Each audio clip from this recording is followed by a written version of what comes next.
PS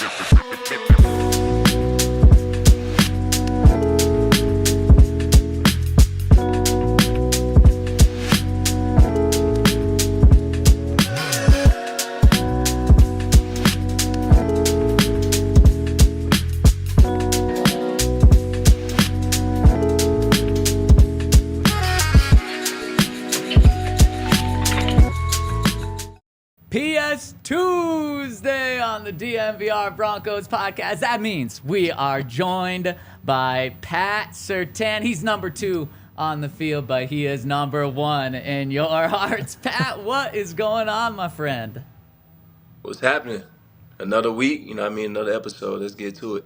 Boom, let's get to it. And obviously, we're going to jump into some Chiefs talk from last week, look at the Packers, and also just talk about kind of the future. It seems like a lot of players' futures are up in the air, so we want to talk about yours and just how you view this stuff. But let's start off with something we were talking about right before we kicked off this show.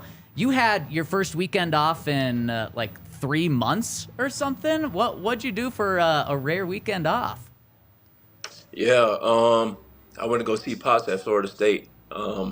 He's coaching at Florida State right now, coaching the DBs. So I had to check them boys out. They're doing pretty good right now, and they undefeated right now. So they got a pretty good season going on for themselves. Man, number 4 in the country, I think, undefeated, like you said, like a Heisman quarterback potentially. Do they have any Pat Surtains in the secondary? Yeah, they got a few dogs, man. Number 20 and number 8. I've been looking at them. They've been playing well, so they've been playing good ball. Pops got them right. Yeah, because he's their secondary coach, right? Yep. Would you ever want to play for Pops in the league? It could be a possibility. I don't know right now though. It'd kind of be like if your teacher was your mom or your dad.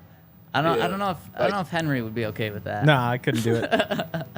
Yeah, I don't know if I could do it either. It's tough because it's like how can you balance the relationship out like in this? And you never get a break. Yeah. We got to talk about it here. We got to talk about it at home. We got to talk about it at Christmas and Thanksgiving. Like, we always talk about my job. Like, nah, that seems like a lot. It really, I mean, that's one of the things that's so impressive about watching Dion and Shedeur is how they balance that. And, of course, everyone knows about their walk that they do down the sideline before a game. One half of the walk, he's Dion's dad, and then the other half, he's coach to him. And, that'd be fascinating. But, man, with your dad coaching the secondary in college, maybe he bumps up at some point in the NFL. But speaking of Florida State, Pat, who would win, Florida State or Bama right now? Oh, Bama. No hesitation. I gotta go. I gotta go with the old team, man. Roll Tide. We could see that too. That could be a college football playoff matchup. Ooh, that'd be a lot of fun. I like where your head's at, Henry. Yeah, we'd have to have like a watch party or something. Some more in the rankings, and we'll be good. Because I think we're number 11 right now, so we got some catching up. Yeah. Got the big win against who is it, Arkansas this past week. But well, I'm glad that you got to go see. Glad that you got to go see the family there. We've got these just a little look behind the scenes. We got these AirPods in, so we can hear Pat without any echo right now. And my AirPod right now is going from noise canceling to transparency mode. Oh, and it's just doing it on its own. So it's a little bizarre. But Pat, let's talk about this game. Let's take a look back to the Chiefs game. How frustrating was it to hold the Chiefs to 19 points, to play a best game on defense so far, but not come up with the win? Yeah, it's very frustrating just from the standpoint of not being able to, finishing out that game like how you want to, especially a division team like the Chiefs. They've been having our number for the past years, and we've always been in close games with them. But the thing is, I feel like we haven't finished the right way, like how we want to. There's some plays throughout the game where we could have got key stops, but we didn't capitalize on that. So it's very frustrating. But it's a build up, it's a start. To hold them under 20 is a pretty good sign of keeping the momentum going and keeping the ship going. So, but obviously we always want to win games like that, close games. So it's just something to look forward to. I mean, the best thing about it is we play them in 2 weeks, so that's the best thing.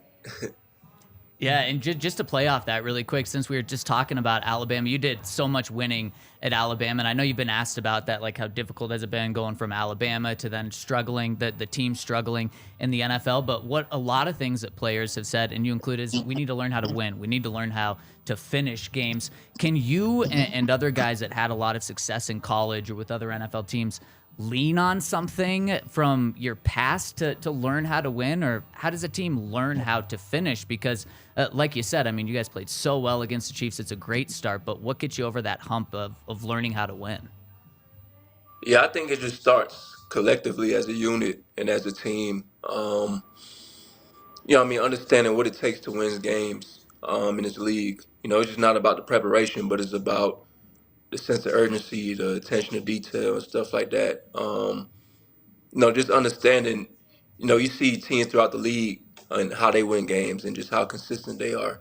We just got to find that consistency with us. You know what I mean? We can't have games where we play good or play bad. We got to have games where we play good and keep that level, keep that threshold consistently throughout the game. So we get used to that. We get acclimated to winning, and winning is just a second nature to us. You know what I mean? So it's just building. It's building blocks. And it starts from the ground up, from the players to the coaches and through the whole building. You know what I mean? Just bringing in that winning attitude each and every day and each and every week through practice and the film room and within the team collectively. The defense obviously played I think pretty easily the best game of the season. What do you think the difference was? Was it called differently? Did you feel like guys were just doing their jobs better? What was it? I think the key was getting those red zone stops. Yeah. Because they got in the red zone a few times. Obviously, you don't want that to happen, but as a defense, that's the main thing with us. We don't let them score, and we are really big on red zone defense because it could change games. So we got some key stops. Justin got an interception in the red zone, which helped us as well too. So I just think getting those red zone stops and winning them third downs like how we wanted to was key and pivotal parts throughout the game. And I feel like even though we play well, there's still some things to correct so we could even play better. You know what I mean? In the meantime, so. Yeah, you guys definitely played great in the red zone. I feel like you guys have really been dominant in the red zone the last two games, really playing well. Talking to Josie and Alex, they felt like you guys finally found a way to put it together, this last week. And I felt the same. I really felt like I saw a lot of guys executing at a high level within this game. One, do you feel the same? And then two, how do you bring that red zone offense into the field so that you guys can be dominant, at the 50-yard line to create better field position for the offense? Yeah, piggybacking off of what Josie and Alex said, I do believe that we put it, some pieces together throughout the game. I think we was consistent in communicating and consistent as a unit, just, being in the right position to make plays and being in positions where we could succeed at. And, Vance put us in those positions to succeed, which makes it even better. But, going in towards your other question to the field, I think we just got to eliminate the explosive, plays that comes along with the game. Because teams like that, they live off explosives. And I'm pretty sure that's any team in the league. And if you give up explosive plays, that could be haunting and a nightmare for a defense. So we just got to eliminate those and just focus on, just come together as a unit and understanding keys and where we're at on the field, too. That would help a lot.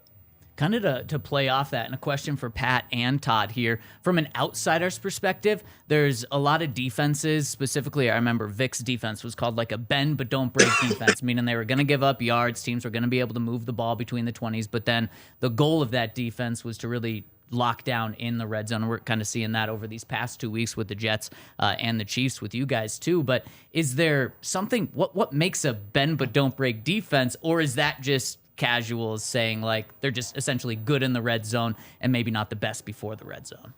I'll let Pat answer this because I think he can speak to it for where Vance is now. I can speak to where it was when I played for him, but I'd like to hear how he feels about, the bend but don't break, especially in the defense that he's in now. Yeah, the bend don't break defense is, it's pretty pivotal, just because it's something where we hold ourselves to. It's a standard where, as a defense and as a unit, there'll probably be some plays, but we can't let those plays affect us. We got to stop them from scoring, and that's what it means by bend don't break. There might be plays that happen throughout the course of the game, but that shouldn't break us. We should all stay fundamentally sound. Just stay poised throughout the game. And just finding that attitude. That determination to finding ways to win on all downs, first, second, third, and fourth down. Just being that type of defense. That holds teams, to under 20 or under 10 points, and just being that physical and, bend don't break defense, like how you explained it. So I think that's what it means. I think with Vance, I think we very much were a bend but don't break defense. I think, our goal was to, maybe you did average 3.5 yards per play in the field, but we played everything top down, playing a lot of cover 3, a lot of zone. So, yeah, you're able to get a couple yards, but you're not doing anything that's going to hurt us really, badly or break us, I guess we could say. And then when we got to the red zone, we really tightened things up, and we really tried to make stops like this defense is doing now. The bend but don't break defense is great, but it really thrives off of turnovers. Like, as long as you bend, but you're able to get a stop or a turnover or a pick or a fumble, like, that's when those defenses can really be successful, because you're able to play top down, but then you're able to create momentum for your offense. So then your defense is playing less snaps, and then teams aren't able to take those little dunks they do down the field. Now they have to start trying to break you, and we're built for you not to break us, so you can't do that. Yeah. You're kind of just daring them to screw up. Yeah. It's like it's going to take you 9-10 plays to get downfield. So hopefully somebody drops a pass, or, hopefully there's a turnover. It makes sense, especially when you're going up against a team that you're scared of the explosive plays from. Well, and I think, Pat, you touched on it. The success of the defense is not allowing explosives, and that's kind of what the bend but don't break defense is keeping everything in front of you so that you can bend down the field. But then when there's no room for teams to go behind you and everything's just in front of you naturally in the red zone, that's how the don't break comes into place with that. Yeah, and I think a lot about the Legion of Boom in Seattle. Like, they ran cover 3 every play. Everybody knows they're running cover 3, and that's what they're going to run. They have dominant corners and a back end, but they're going to play cover 3 until you mess up, and then we'll take advantage of it. Yeah. Like, we're not changing the call. Yeah. This is what we run, and we're just going to let you continue to make plays until you mess up once, and then we'll take advantage. And then after that, the game kind of shifts to where you have to try and do more and more and more on offense. It's not there. So then, Pat, especially with, I know, don't want to speak for you, but I know you like playing your fair share of man coverage, and some teams are built more for man coverage. Can you do this system when you play more man, or does it then change if you like to play more man? Yeah, going off what Todd's saying, like the Legion of Boom, a lot of cover 3, 3 zone, because they had 2 great corners as well too, but I feel like what makes a great defense is not running a whole bunch of calls, but having calls where this is, this is what we gonna, fall to as far as like your cover 3s, your mans, cover 2s. Like, it's really only 3-4 calls that, that we fundamentally, hit on and that we be successful on. So I think that's what makes great defenses. Even though the offense may know it's cover 3, everybody's just so fundamentally sound and so aware of what's going on. Everybody's just in their positions, in the right spots. That's what creates good defenses and, just create turnovers and make plays. So I think that's true, just having a set of calls, like 2 or 3 calls that you live on and that you die on, and just live with that and just play consistently through those calls is what makes great defenses. Man, you're 100% right on that. I try to tell these guys all the time. When we won the Super Bowl, we had like 4 calls. We ran cover 1, cover 4. We had like a man-free blitz, and cover 3 was our changeup, and that was it. And just run all that in practice. Exactly. Work on that every day in practice. The drops. We've run it. Yeah, we ran it so many times. We've seen any kind of combination you can throw at us. So we're so sound in our fundamentals. It makes us look like a great defense, even though we were. It allows us to be great because we've seen everything. When you try to throw 40 plays into a game plan, like guys are out there with their heads spinning and don't know how to match up, the Chiefs running all these switches and different routes. Like now we haven't gone over that in practice. But keeping it simple is key, man. You're right. Yeah, and that's how you play fast. You know what I mean? And that's what you want out of a defense. So. Pat, do you feel like that's something that's changed, especially the past 2 weeks when the defense has improved a lot? Is that the playbook or the calls, the defense has got a lot more simple so that you can focus on these fundamentals? Because a lot of players have said that the fundamentals have really improved, the techniques really improved over these past 2 weeks. Is it because the calls and playbook have got simpler? Yeah, just like 3-4 calls where we just, hound on and just work at it every day in practice. I just feel like those reps in practice and those mental reps, off the field, just learning the coverage and the basics of it just helps. And it goes a long way because you don't want to be out there second guessing and hesitating on the field. You want to play fast. And that's what's been implemented so far through these past 2 weeks was making us play fast and knowing the call and being where you're supposed to be throughout the call. So I think that's what's been key in these past couple of weeks and how we've gotten better, even though there's still some more to improve on. But I could say these past 2 weeks, we've really been focusing on a few amount of calls and just working on that each and every day, for sure. So what I'm hearing from two defensive guys is it's a lot easier to be a defender than an offensive player because you just don't. It's so much more simple. No, I'm just kidding, but I mean it is crazy because how many plays do you think an offense goes into a game with? Because you mentioned ideally 4, not 40 for a defense. Yeah. I have to imagine the offense is 70 to 100. Yeah, but I think with the offense. Oh, but I see what you're doing. Yeah, the offense is different because the offense they have a lot of plays, but it's all verbiage. So they may have 10 key words for every position, and they use those buzzwords in their play calling to tell you exactly what your job is. So I think defense is harder because we got to respond to what the offense does.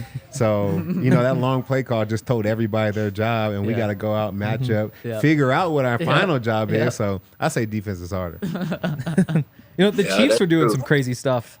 Like they had a whole bunch of trick plays in that game. I'm just curious. I mean, they have the Kadarius Toney pass into double coverage. Like when they call plays like that, and you guys shut them down, that has to feel pretty good. The same thing with the fake field goal where they run everybody up to the line of scrimmage. Yeah, that's what I'm saying. It feels good. Going against a team like that, you gotta be ready for anything, like the gadgets, the trick plays, all that. Because if you see it throughout the course of the games, they'll have at least 2 or 3 trick plays throughout their offense. And that's what they do with Patrick Mahomes and Andy Reid and all those guys coming together. And I feel like in practice, they just do crazy stuff. Like against the Raiders last year, they did that. Yeah. I don't know, ring around the Rosie. I don't know what it was, but just things like that. It could easily throw the defense off guard. But I think we was very sound and poised, and we eliminated that early on in the game. So they, I could say they backed away from it a little bit once we've identified it and shut it down. So.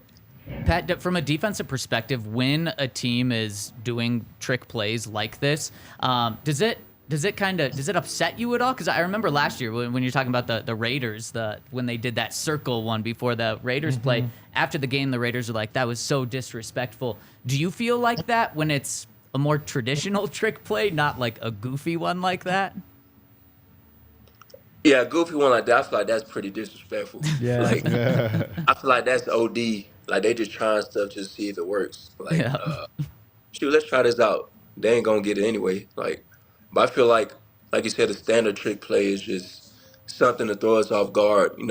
Something that they actually work on and they trying to get a big gain out of during the game. And when you stop it, it's okay, they put all these tricks in the bag and you stopped it. Now they gotta play their regular offense. You know what I mean? So it's a pretty good feeling when you stop a trick play because now you know that, okay, you're sound.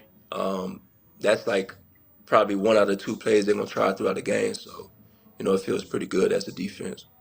I made the mistake last week of bringing up the Dontari Poe touchdown that Todd was on the field for. Oh, jeez. Hey, it wasn't my fault, so I can. Pat, I don't know if you remember that one, but Dontari Poe, 350-pound defensive maybe a tackle? little bit more. Yeah. Gets a What happened? I handoff. don't remember. Yeah, he gets it. This was also it's nothing big, man. Also, it's not like a big Chris. deal. Oh, he was big. I'll tell you that. It was a Christmas night that's game, right. I think, too, to make it even worse. Yeah. He gets a handoff at like the 1 yard line, then does like a jump pass and throws a touchdown to No. someone. And it was just like it was after so many years of the Broncos just dominating the Chiefs, and you could tell Andy Reid was like, I'm done with this. I want to switch it, and I'm going to switch it by having a defensive tackle throw a jump pass. Yeah, they tried to make us look bad. I guess it worked. So, it was a tough. But like night for stuff us, like for that sure. catch you off guard though. You're like, Yeah. what the hell he gonna do throwing the pass? You know what I mean? But Man, I was ready to go Stuff smack like him. that. I'm like, Yeah. I'm gonna have to Yeah. meet him in the hole. Like, I was getting ready. He's 350 throw pounds. I'm the what opposite he of you, does, Todd. If I see a guy that's 350 pounds get the ball, I want nothing to do with you. I don't want to hit you. Man, you gotta do what you gotta do. Sometimes you have a tough down on the field. And Broncos have put Purcell back there a couple times. They still haven't given him the ball though, right? Nah, he lead blocks. Yeah. Yeah. They gotta give him the ball at some point. Yeah, they should. Little that'd be- fullback dive. Yeah. Yep. Oh man, I really enjoyed this conversation. And I got to tell you about our friends over at Primo Hoagies before we go any further and ask Pat more questions, because our friends over at Primo Hoagies are here for the football season, and they are here to give you individual sandwiches, but also they're awesome for catering. So if you have a party plan for this week's Alabama game, for the Broncos game, make sure to go and check out our friends over at Primo Hoagies, where they have multiple locations in Denver, one in Centennial, one in Denver. You can order trays in advance online over at primohoagies.com. It's not just a hoagie, it's a Primo. And also MSU Denver. I actually have a little beef with them right now. Oh. Which is Like not Primo something. hoagie beef? No. Not like that beef. Like they actually have an exhibition game against CU in basketball in a couple weeks. Ooh. So for the first time ever, I'm kind of like anti MSU Denver. Wow. But I'm gonna put that to the Anti-Roadrunner? side right now. I'm gonna put that to the side. Although Buffs basketball team is gonna be legit this year. It's actually gonna be insane. Like I think they're gonna be That's what really they good. say every year. That's not what they say every year. Usually they say like, oh, they could be pretty good this time. But no, this time they're actually going to be really good. MSU Denver, I can't speak to their basketball team, at least for a couple more weeks, but the school is awesome. They've got 90-plus majors. You can create your own. You can find your future. They've got classes that are in person. They've got classes that are online. You can take a hybrid program if that's what you want. Basically, whatever you want to do, you can do at MSU Denver. And right now, they're taking applications for this spring. So if you're going to start your college education or restart it, MSU Denver is a great option. Head on over to msudenver.edu and you can get more details. Boom. There we go. Okay, one final question to tie a bow on that. When Henry was telling us about MSU Denver, I thought of this. Is there such a thing as a trick play on defense, or is the closest thing you get to a trick play just like, unique blitzing formations and things like that? Yeah, I can't think of anything that's like a trick play for us. Maybe some different formations or different having like, a pass rusher lineup over the center. Right. I think something like that, or like a special blitz and a critical down. But besides that, I don't think we have anything. Yeah. I can't remember who it was, but a couple weeks ago, it was like an inverted cover 3 where the safeties just like fly forward and then the middle linebacker, I can't remember who it was, but just like drops back and covers the deep middle. I thought that was kind of cool, but I'm not sure if that counts as like a trick play. It just like would be strange to see. That's like a cover 2.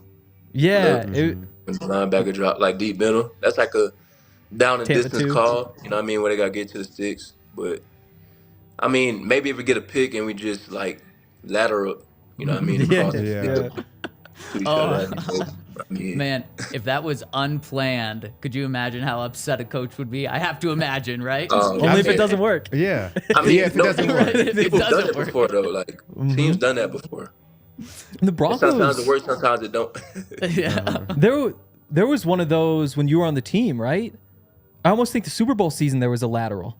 And I think we tried it. I think I can remember somebody running down the field and somebody got the pick, and I think a key was like, toss it, toss it, toss it. Like, it was something happened like that. And I don't remember.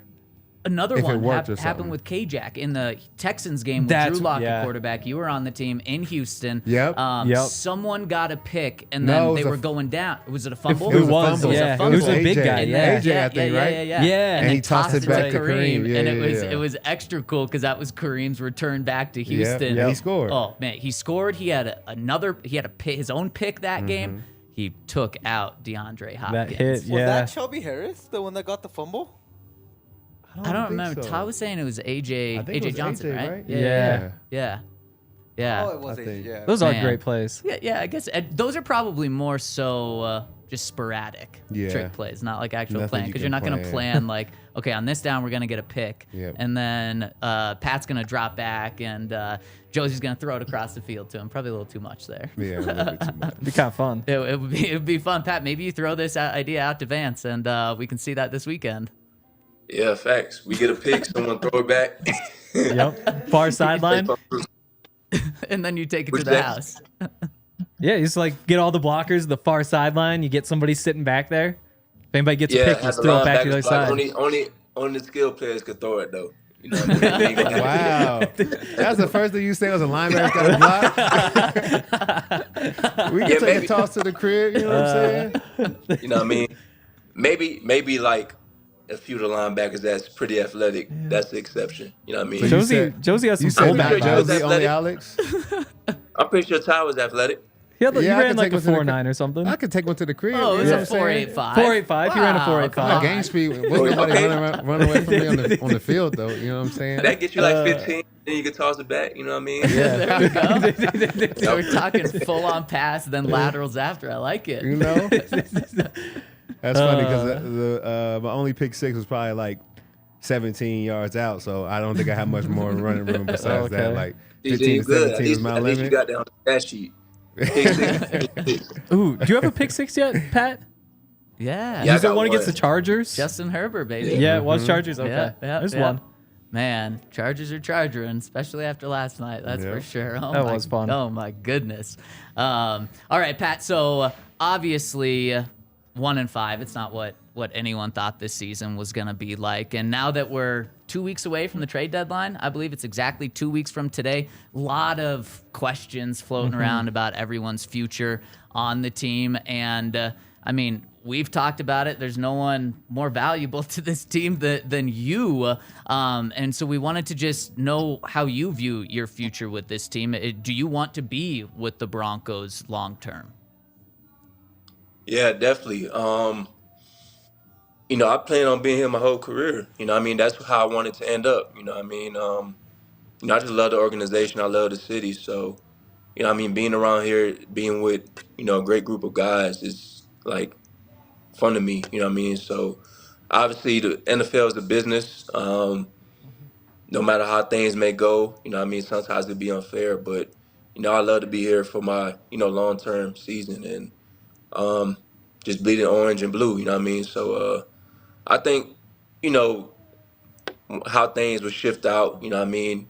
I'm pretty sure things would really set out for itself. You know what I mean? Obviously, nobody knows what's going to happen these next 2 weeks, but the only thing we could focus on is controlling what we could control. So I think that's the biggest thing, especially in the times like this where you don't know what's going on. So I think it's key, and I think it's, you know, it'll be a positive thing of guys, you know what I mean, just focus on and control what we can control. That'll be a big thing.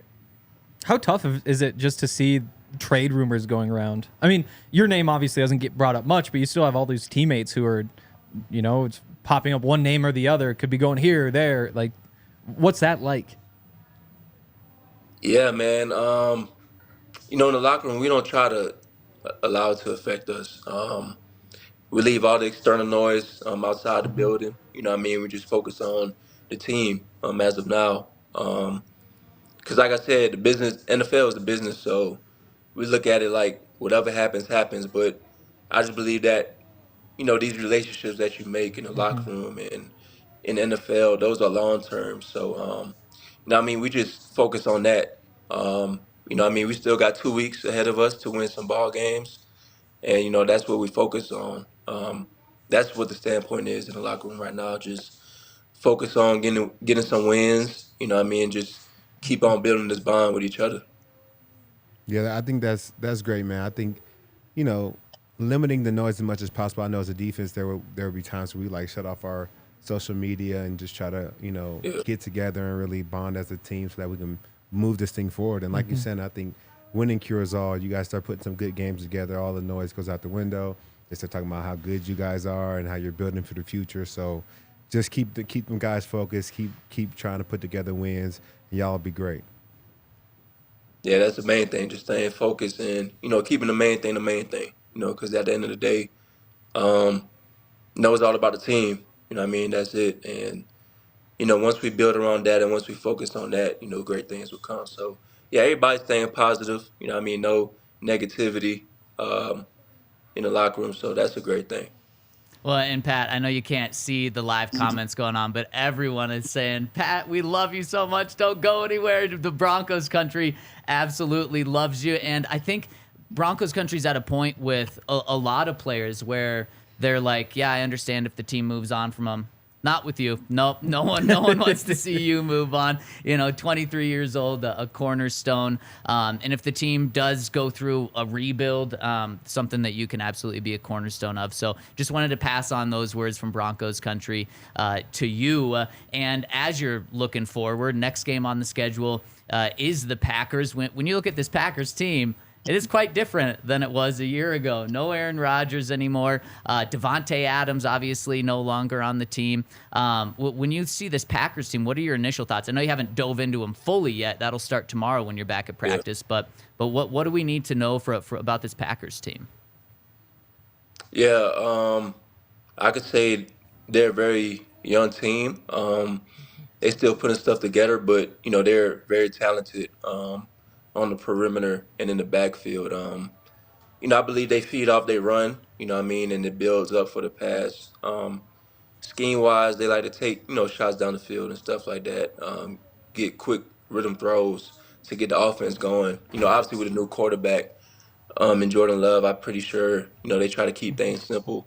Not try to throw too much at him, but allowing him to get easy reads throughout the game. So I think our main focus got to be staying sound, and plastering and, just eliminating those easy access throws. That's key in the game. Yeah. I mean, how much easier is it to have a couple extra days to prepare for a game? Yeah, it makes it better because, extra days of preparation could change a lot. Obviously through the course of the season, you rarely get, these extra days, these extra off days to really hone in on the opponent. So it's great to really just, lock in and build on tendencies early. So by the time the game come, it's second nature and you already know what's coming beforehand. So I think that's a bonus. Yeah, those long weeks were always my favorite because people don't realize how quick of a turnaround it is. Like, you play on Sunday, you recover on Monday, Tuesday you're off. Then Wednesday's like first, second down. Thursday's third down. Friday is like red zone and corrections. Then you travel on Saturday and you're about to play. Like you've had one day to break down every piece of this offense and then you're about to play. So I know that they love the rest, with these extra days, but it's also a lot of time to dive in the film a lot deeper than you could in like a normal week. You hit it right on schedule. That's how it is. And then Pat, you said it earlier. A good thing is that you play the Chiefs just 2 weeks after you played them the first time. Why is that a good thing? Just because you already played them so early, then you play them again so quick. It's like we sort of got a feel for it and we know what's going to happen. You know what I mean? Rather than having a couple weeks, like 4-5 weeks to play them again, then you lose. Not saying you lose the feel for it, but you sort of get carried away with what's going on with their offense. So I'm pretty sure the game plan will still be the same, pretty simple, and that's what makes it even great because we have another opportunity to, have another chance to win a ball game. And, that's a big thing in this league. Just getting more and more opportunities, especially a divisional opponent like that, playing twice a year, it's a bonus just to say the least. So. Yeah, well, it makes sense. And Pat, we've loved having you on, but I got to ask you a question that a couple of people in the comment section have been asking. Yeah. Did you hear that there's flag football coming to the Olympics? And would you want to be part of Team USA? Oh yeah, definitely. I think, to be honest, I don't think it would even be close that we was that we being for real. But I gotta play offense though. And defense, or are you just going offense Not only? just offense. Do you think that To make it close to fair, I could say. Have the defensive players play offense, have the offensive players play defense. Create a different sequence. I see. You're that's a nice spin job. You just want touchdowns on offense. Yeah. I get that. For sure. What position would have the hardest time transitioning to the other side, do you think, for flag football? Like a tight end? To linebacker? Yeah. Maybe so, yeah. Yeah, tight end. I say the easiest probably receiver because, they're athletic already. So, yeah. Mm-hmm. I So probably what are you say saying tight about end. cornerbacks? You're athletic as well? Ooh, quarterback's are tough too. I think Cornerbacks are the cornerback most is athletic player on the field. no doubt. Yeah. Do you think the offensive guys actually want to play defense though? Because I like you're playing Right. defense to offense, offense to defense, but I don't know that those guys are agreeing to that.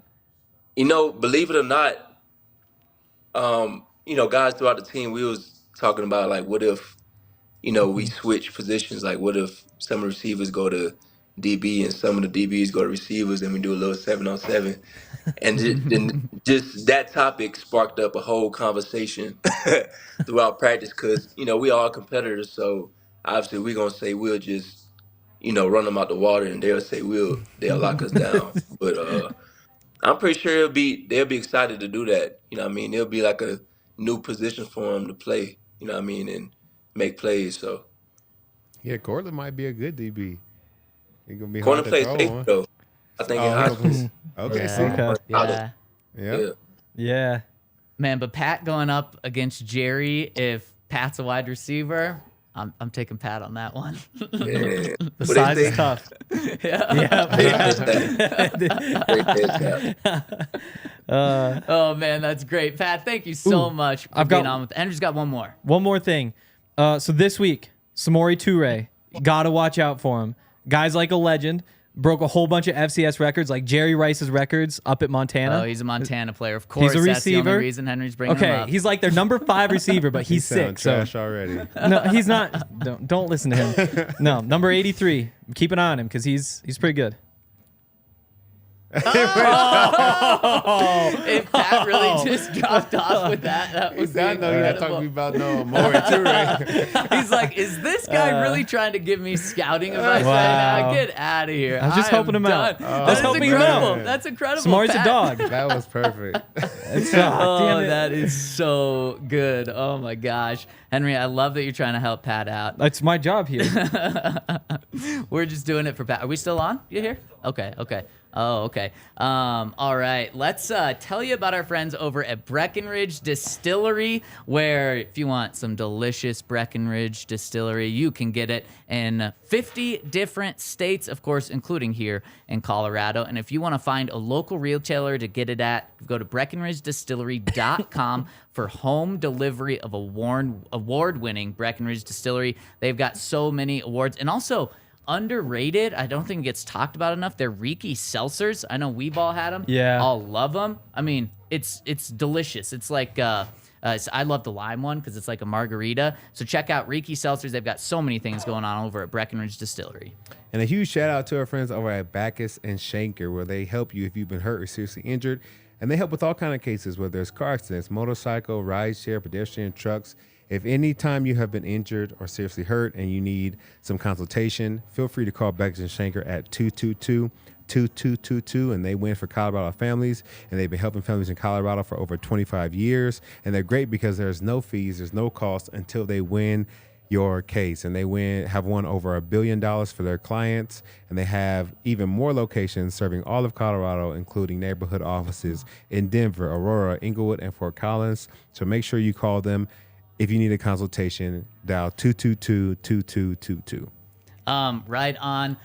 Pat is saying that his phone just disconnected. I'm not gonna live in that world. I'm gonna live in the world where he's like, man, I can't take advice from Henry. When Samori scores this weekend, oh wow! first what of are you all, I'll saying? make a couple bucks. I've lost a couple bucks because he had a 2-point conversion a couple games ago, but no touchdowns yet. Man, Yeah.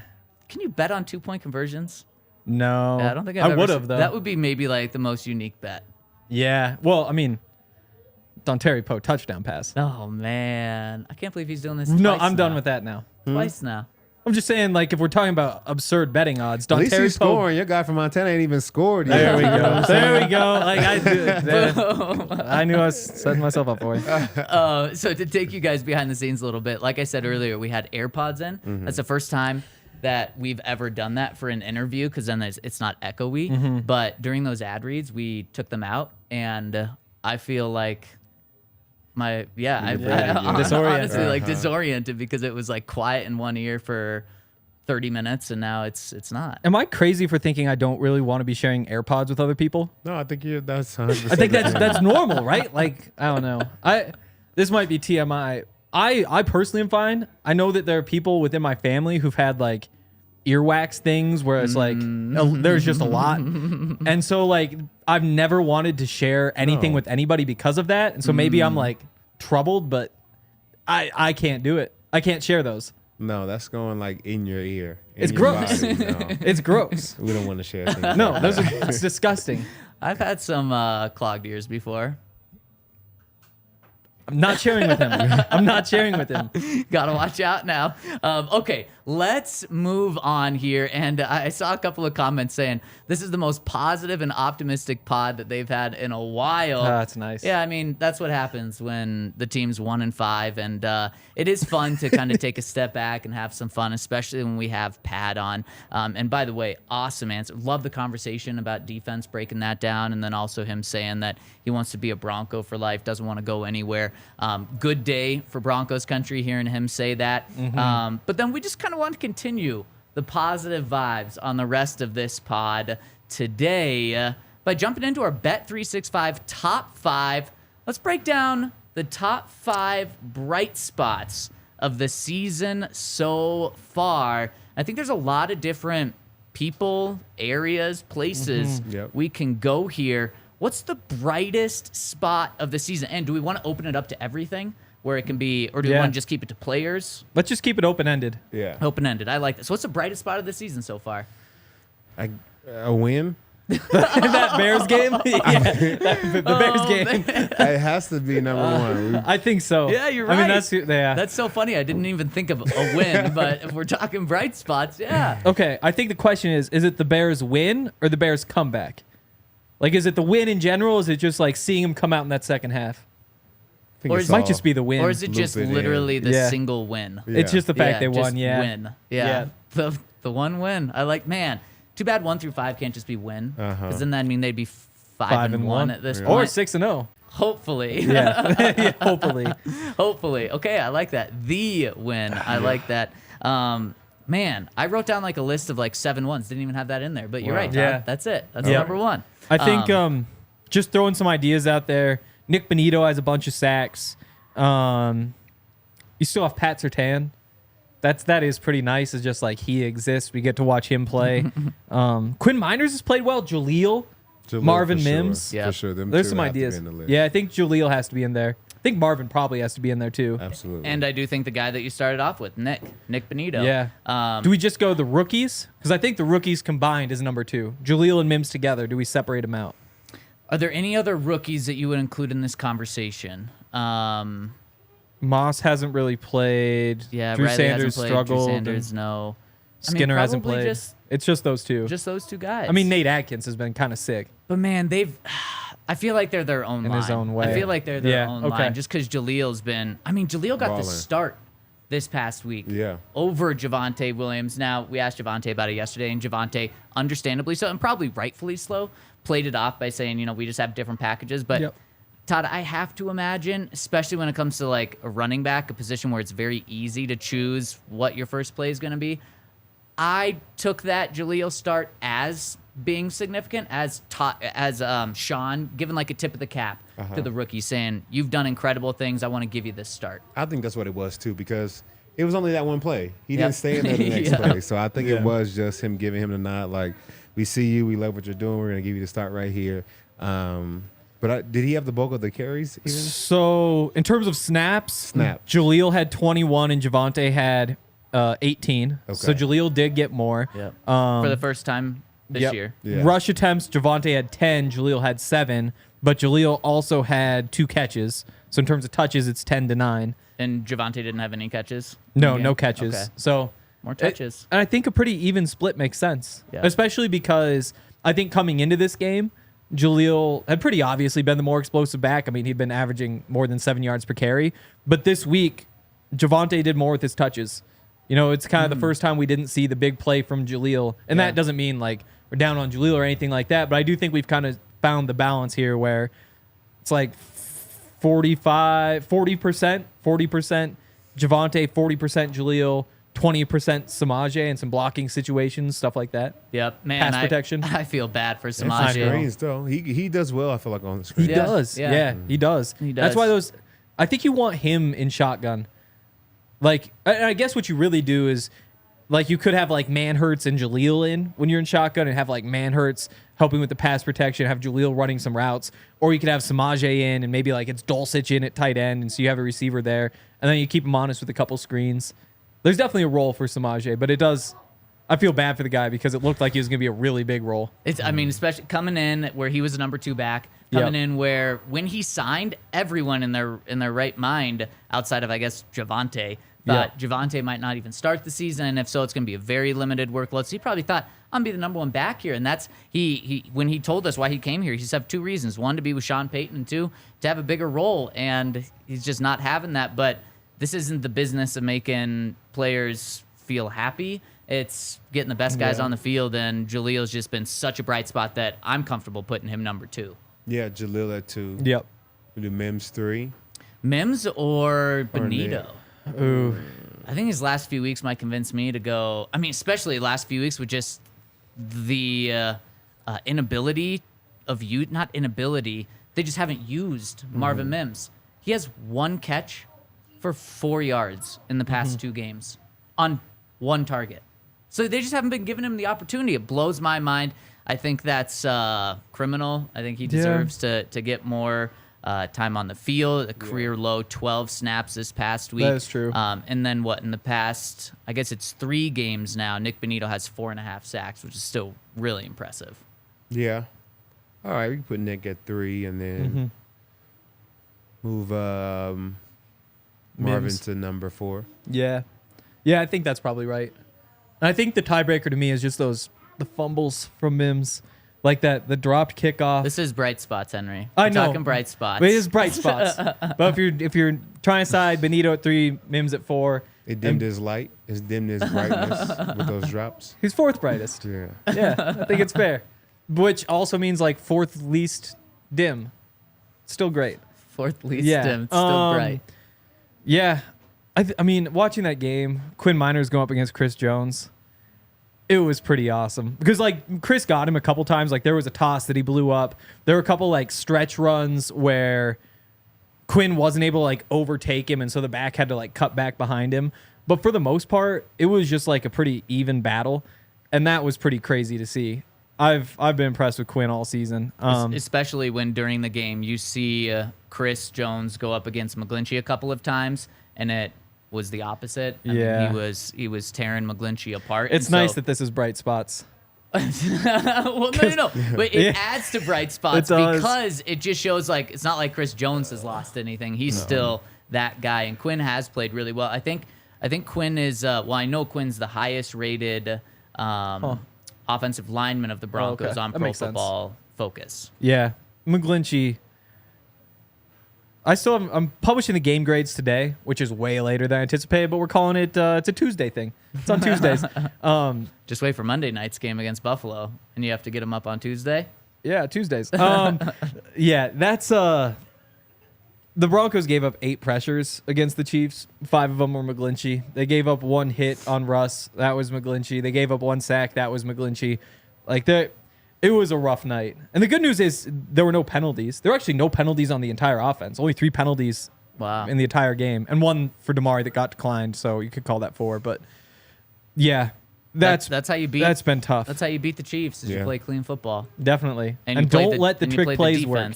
Yeah, don't let the trick. Don't let Kadarius Toney throw a touchdown. And they did. Got to break that up. Yep. So it's Quinn number 5? So you made the argument for Quinn being number 5. Todd, do you have anyone else you want to throw out there?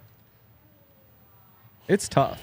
I've got a couple that I'll throw out there. Okay. Jonathan Cooper is someone else. He's been a bright spot, but if we are choosing between Nik Bonitto and Jonathan Cooper, I think we do go Jonathan Cooper, or I'm sorry, Nik Bonitto. A few other ones. Special teams.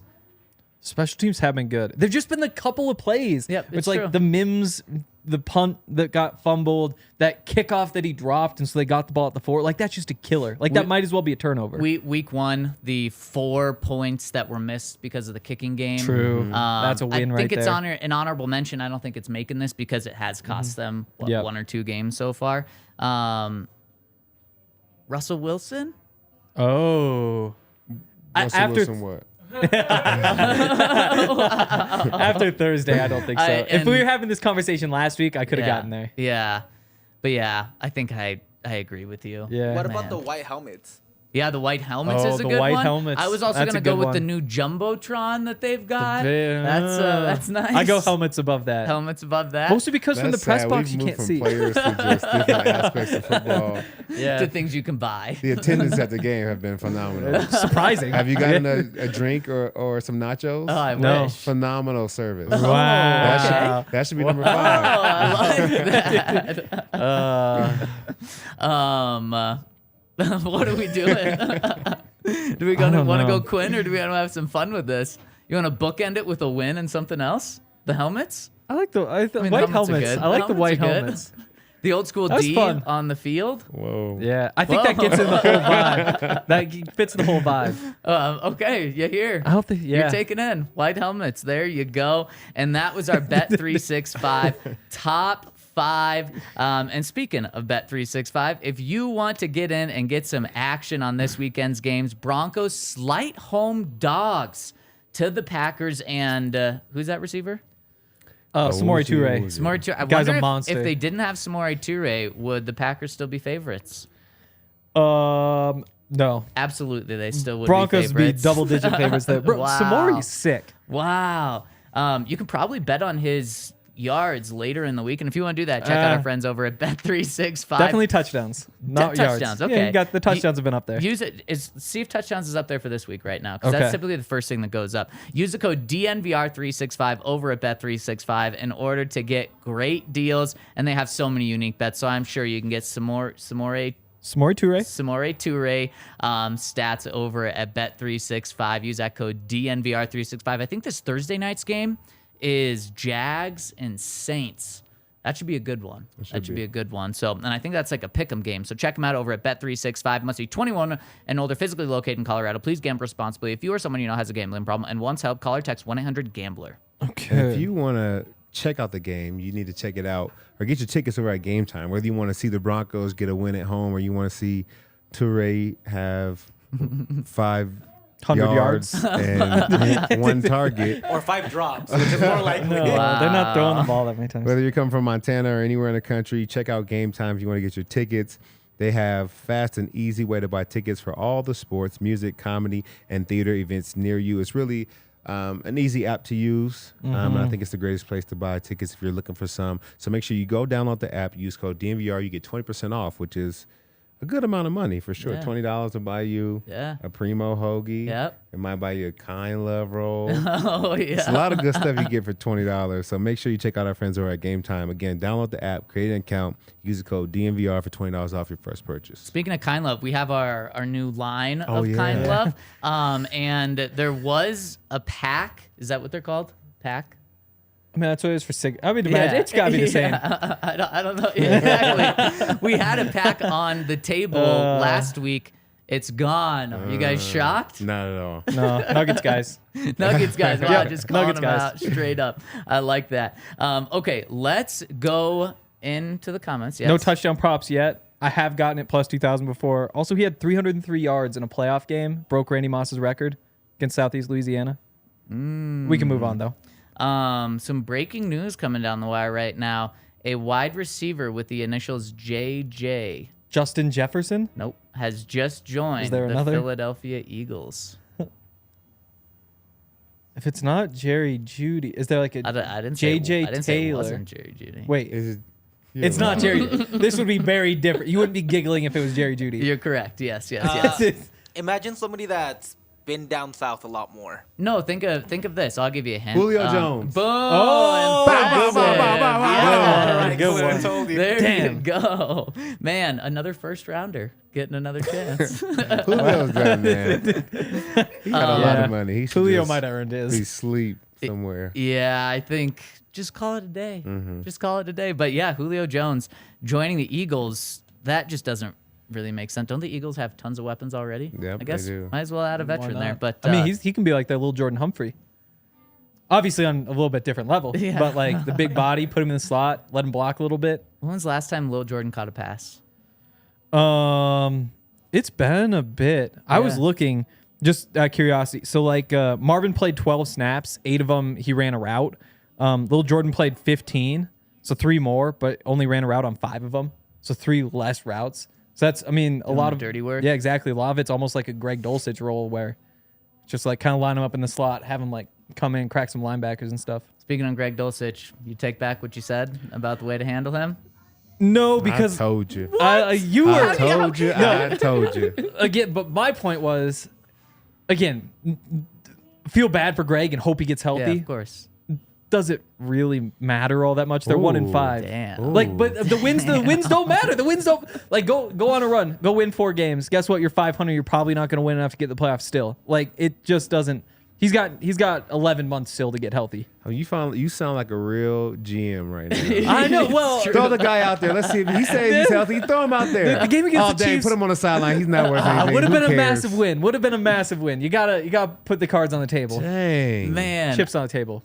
Because now I think at this point, you got to, last week I thought at this point, you got to find out if Greg Dulcich can be your guy going forward. So you better make Yeah. sure that he can stay on the field for as much of the season as possible to see if he's your guy. Because now it's going to be his second year after this year is going to be over. And do you have a tight end of the future? If Greg doesn't play much this year because you rushed him back, man, then you're just left with a big question mark. Do you need to go get a tight end? This was your 3rd round pick just last year. Yeah. So, man, I just really wish that they would have taken this as like a, let's just let him get fully healthy, then figure out, not try to rush him back for one silly little win. Yeah, Okay, that's not. tough. First of all, there's no question mark. You've got Nate Adkins, so you're just fine.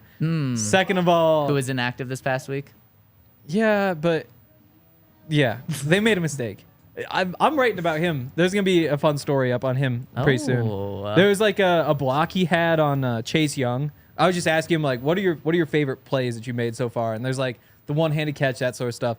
But that was the one where it's like a pin block, so he's kind of like get outside of him and like hold him down so the run can get outside. And he had missed the block in practice, and they only practiced to play once. Like that's like the one opportunity. It's like, well, shit, now I've got to go make the block in a game against Chase Young, and he did it. Wow. There's gonna be more on Nate Adkins soon because again, Guy. very few fun things to write about at this point. Nothing more fun than writing about Nate Adkins. Nate Adkins, Jaquan McMillan. No, it's great inside depth. yeah. We're getting some of those guys who've got some Jaquan, I mean, a opportunities. big guy that's I know. really had a good I performance wanted to ask last Pat about week. him too, but we Yeah. didn't really have time. Yeah. He'll be fine. Yeah. Well, maybe next week you'll get that opportunity, Yeah. Henry. Or maybe he's just done with you. Maybe he says, I'm only come back on the show if that Henry guy's not on. Yeah, Also, watch him break up a pass to Samori because I said like you gotta Yeah. watch out for 83. The guy's a dog. He's sick. You had Nobody's a been able to chance stop to him. ask him, and then you brought up a Montana player. So you had your chance. It's productive for this weekend. I had to do the right thing for Pat. Man, I hope he gets a pick off when they're targeting him. Me That'd be too. incredible. That'd be great. And I will claim that. Should we hop into some comments before we get out of here? No super chats, so why don't we head over to the website? And if you want to leave a comment on the website, go to thednvr.com. There's a podcast tab at the top. Click that, then click on the Broncos podcast. It's going to pull up all of our podcasts that we've had. The very top one that pops up, that's the most recent one. You click on that, then you scroll to the bottom of that show, and a comment section will appear where you can leave your comments that will be read the next day. And we have one coming in from Arvado. Luke says, Randy Gregory's success this last week should demonstrate what the gap is with the Broncos. The 49ers are arguably the most complete team in the league. When you have a team that's complete, you can do things like whiff on a third-round quarterback pick and not miss a third overall pick on a quarterback and not miss a beat. We whiffed on the 26th overall pick, and that was back in 2016. Just goes to show how much work we have to do. But the current iteration of the 49ers didn't get established till 2017, and that team lost the first 9 games. So as long as we're on the right track organizationally, maybe we aren't as far back as we look. Funny business, football, love AI. Or AL. Yeah. You can't, I don't think you can really build yourself around the 49ers because what they've done is just make incredibly great draft picks. You know, finding George Kittle, you know, having the opportunity to get Nick Bosa. There's just, I mean, Fred Warner you throw in there. You've got Trent Williams, who, that was a trade, right? Yep. So there's that. But For again, like a third-round pick. Exactly. So a lot of what they've done is just like, I don't want to call it luck because it's good scouting and all of that, but what you learn is like you need a really good, smart front office, and that's not really something that's sustainable. Also, like finding a good quarterback, a quarterback who's probably going to the Pro Bowl, who was Mr. Irrelevant in the draft. Like that, there's nothing I think that you can learn from that. I think there's one thing that you can learn, and I think it's building inside out.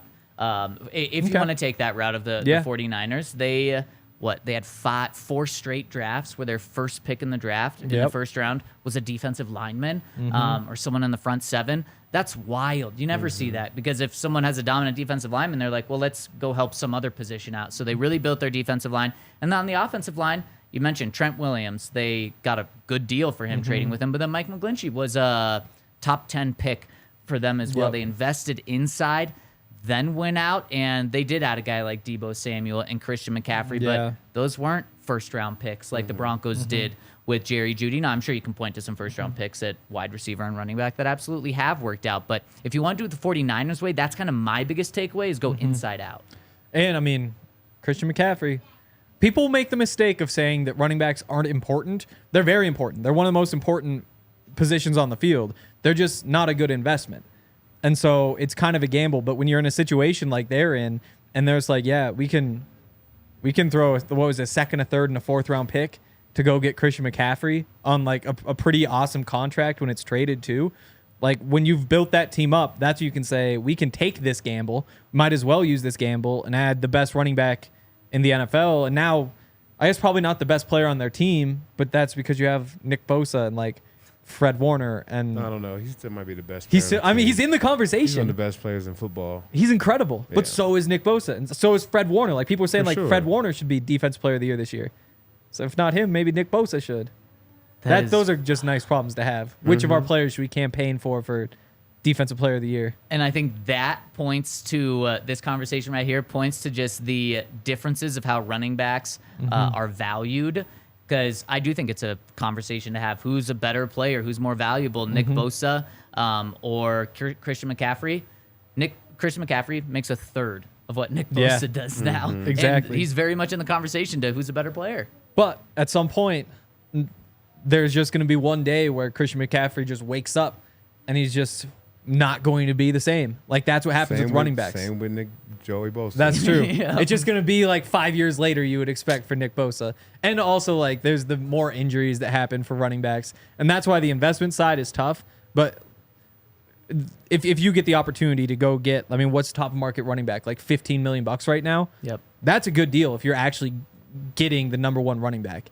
Like I'm all for investing in running backs, which we talked about in the offseason, but now it doesn't matter because the Broncos have money. Him as a running back. All the things he does Yeah. in the passing game and the screen game, I think he's so much more than a running back. Yep. And then if you want to pay him like a running back, I feel like that's a disservice to him. But Yep. I guess it is what it is. Yep. Man, and He's really awesome. quick, before we get out of here, that Chargers game last night, the Chargers just Charger. It is insane. Yeah.